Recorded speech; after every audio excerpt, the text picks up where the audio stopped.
Yo, what's going on, guys? DJS here, collectivekicks.com. Wanted to bring you guys a detailed look and review of the bazillion trillion dollar man LeBron 12s in the backdrop down there, and I have a couple of the other LeBrons out here for discussion purposes. There's a couple things to note, but basically it's going to be a little bit of a discussion. At the end of the video, there'll be an on-foot section. But this model is kind of one of those ones where people were like, "What the heck, man? Like, why was this model in particular right here $220? Why was there an upcharge on this model?" For apparently no reason. Like it doesn't really make sense. It's very falsely branded, obviously, with the 6 instead of the 23. The first 7 colorways that they announced have the number 6 on them instead of the 23, which is what LeBron changed to. I guess it's just kind of an interesting move that they ended up like over branding a sneaker and then charging you $20 more for the wrong number. And you can see on the bottom it says 6 right here in that pod right there, and it's supposed to be obviously something different. These ones are the exact same way. Even on the back right here it says 6, and then on the bottom right here it has a 6 as well. Hard to see, but it is a 6. Actually, let me see in the back of this one.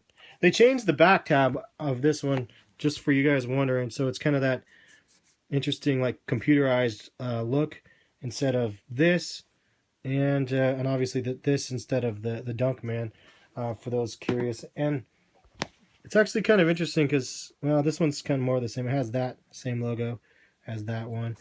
The inside collar is nice. It's a nice touch. They add this kind of crazy little like grid line graphic. I thought that was cool, but it doesn't justify a $20 bump to me. And that's, I'd say that's probably like a big reason why these are still sitting on shelves. Now, that's one discussion I've had on my Collective Kicks weekly recaps where, you know, there's a lot of talk and people are pissed because they're like, well, people aren't pissed, but people are like calling out the LeBron 12, like, oh, it's sitting on shelves. There's every single colorways available, and it's a big, huge flop. You know, I kind of agree to disagree with that, because just because a pair of sneakers is on the shelves, in my opinion, doesn't mean it's a flop. If you gotta look at it like a consumer. Well, actually, you don't look like a consumer. You look at it as the corporation trying to sell to consumers. Who's your target audience for this sneaker right here? Is it sneakerheads, or is it people that play basketball? Like, obviously the first market is people that play basketball. The second smaller segment of that are sneakerheads. Like the people that play basketball. Like if I'm a kid, I want my mom to go into Foot Locker with me, try on these shoes in Foot Locker, and then buy them because they have a couple different colorways and I can choose one that I want. Like I don't want to have to like go into the store and try to get this shoe and my mom's like, what? It's all sold out. Like, that's stupid. Like, she won't buy it because it's sold out. So it makes sense that they're actually over supplying the demand, if you will.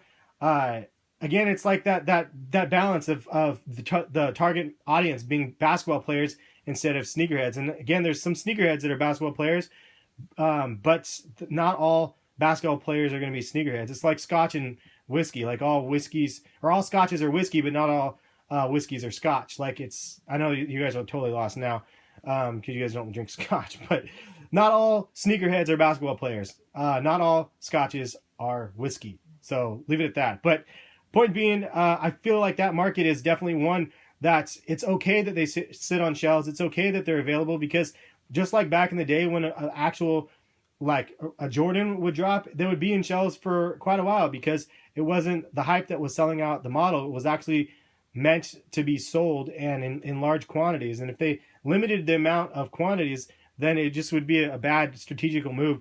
Now, that's not a bad thing. And the other thing is people are like, oh, they're just going to hit clearance. That's not a bad thing if they hit clearances either. Like if they go to Nike clearance, that's not a bad thing for Nike, because like in the long run, like Nike makes just as much money from Nike clearance, or more even, than from selling it to like Champs or Foot Locker and those type of places. But end all be all, I guess, of my point is it's not a failure just because they don't sell out. I think people need to take that mentality out and look at more of the large scale business aspect of what we're actually looking at. That being said, I wanted to show you guys one thing that they did change, and you know, I'm curious to see what's going to end up happening with this model after the fact, because the 6s are so branded on these sneakers that after these first 7 colorways, which this was the last one that dropped in the first original 7, not including the Christmas, it's like they have to be rebranding these so they have the number 23 on them. Like this one had, I don't know if they changed it on this one or not. You can see, sorry, right there. It doesn't say 6 on the back here. And the other thing is they changed it down here. It doesn't say sex. It doesn't say sex on it. It doesn't say 6, but you can see it says ID, I thought. So originally on my Nike ID video, I was like, yeah, it says ID on the bottom, but I didn't look at the other sneaker. And it says O-O-H. And so it says O. It says Ohio. Like, when you put them together, Ohio. Ohio. So when you put them together, this is ridiculous. So you put them together, it says Ohio on them.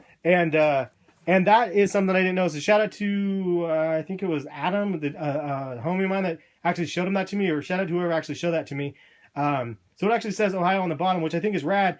I don't know how they're going to address that going forward. So I'm going to grab the Christmas one at the bottom and show you guys that they changed it on this one, because this was the one that they actually, I think this one was in production after the first 7 colorways, because this one, even though it came out before the last colorway, oops, I just knocked that tripod. Even though it came out before this colorway, it was one that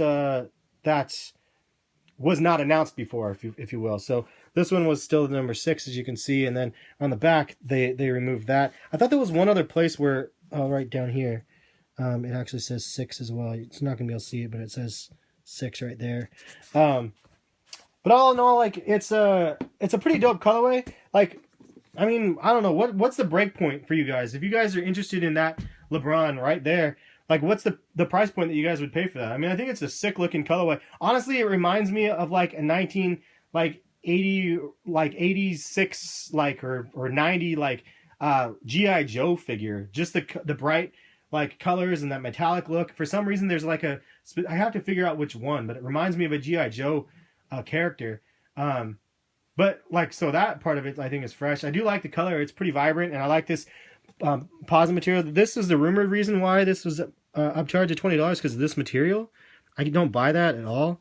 I really don't. I don't know why this would make it more expensive than the rest. I hope that 220 is not the new 200, because if that's the case, like, it's going to piss a lot of people off going forward. The Christmas ones were 220. I think that's still a crazy price point, but the Christmas ones were 220. Yeah, that's pretty much it. I'll go ahead and put the on foot section right now. Yeah, so, but the Christmas ones, like, to expand on that, I mean, Christmas joints are usually a little bit more special because they're kind of themed a little bit for Christmas. They have a little bit extras or different boxes, or, you know, actually they don't have different boxes ever, but they just have different looks or whatever. I don't think they did anything too drastically different. It has a graphic print on them, which these ones don't have, and I don't know why they were so overly expensive. But all in all, I say the colorway's dope. I actually like quite a few of the colorways that they ended up coming out with, but at the end of the day, like, the price point of 200 and then now 220 is just a little bit steep. Especially when you have the options in Nike IDs. Obviously, the Beaver ones, like, I Nike ID'd, and I love the look of those better than most of the released ones. In fact, I think I like that one the best out of all of the released colorways thus far. So excited to see what else they have coming our way, man, because I'm a fan of the model. The model is extremely comfortable.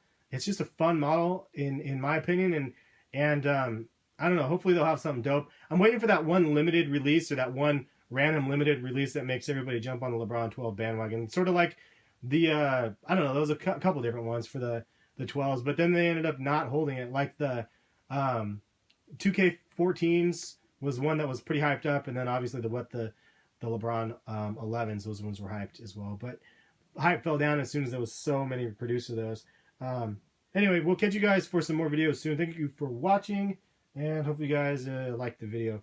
Peace, guys.